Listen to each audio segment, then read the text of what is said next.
त्या माणसाच्या डोक्यात येऊन राहिला बोला बस 2 मिनिटं सरपंच संघ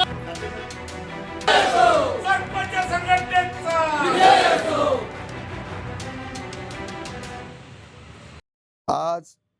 वर्धा जिल्हा सरपंच संघटनेने जी याचिका दाखल केली होती न्यायालयामध्ये, त्या न्यायालयाचा निर्णय 10/4ला आलेला होता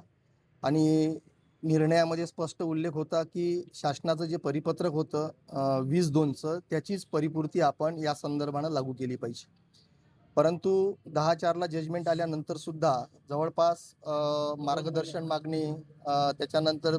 थोडीशी दिरंगाई झाली या सगळ्या गोष्टीला. परंतु असो, फायनली आम्ही जो काही माझ्या सर्व सहकाऱ्यांनी लढा दिला,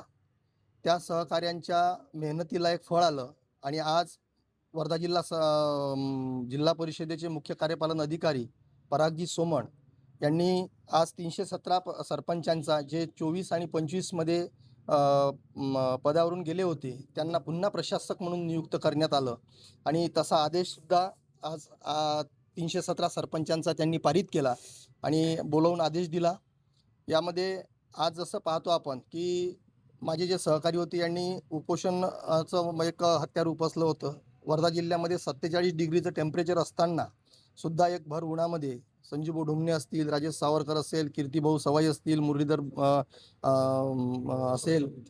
चौधरी असतील, या सर्व शेलकर साहेब असतील, या सर्वांनी उपोषण केलं आणि त्या उपोषणाची परिणिती म्हणून त्याचा लढा आम्ही सर्व सरपंचांनी सुरू ठेवला. तर यामध्ये आम्ही काही मुंबईलाही या गोष्टीचा पाठपुरावा केला आणि फायनली आज जवळपास 8 तारखेला प्रशासक म्हणून पत्र निघालं. याबद्दल मी महाराष्ट्र राज्याचे मंत्री जयकुमारजी गोरे, योगेशजी कदम,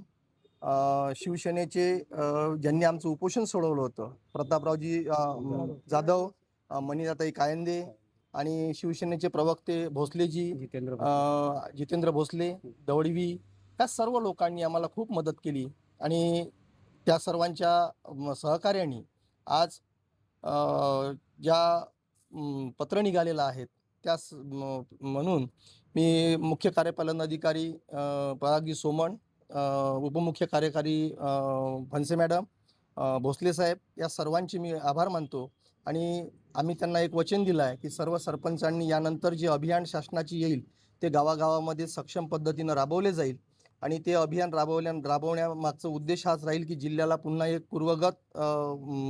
चांगली अवस्था आपल्याला प्राप्त झाली पाहिजे. अशी मी सरपंचांना सुद्धा सूचना केल्या आहेत की आपण सर्वांनी गावाच्या विकासासाठी सदैव तत्पर राहावं आणि आपल्याला पर्यावरण आणि पाणी या 2 गोष्टीवर फार काम करायचं आहे. त्यासाठी आज वर्धा जिल्ह्यामध्ये आम्ही सक्षम आहोत असं मी सरपंच संघटनेच्या वतीनं आज आपल्यामार्फत शासनाला सुद्धा सांगू इच्छितो.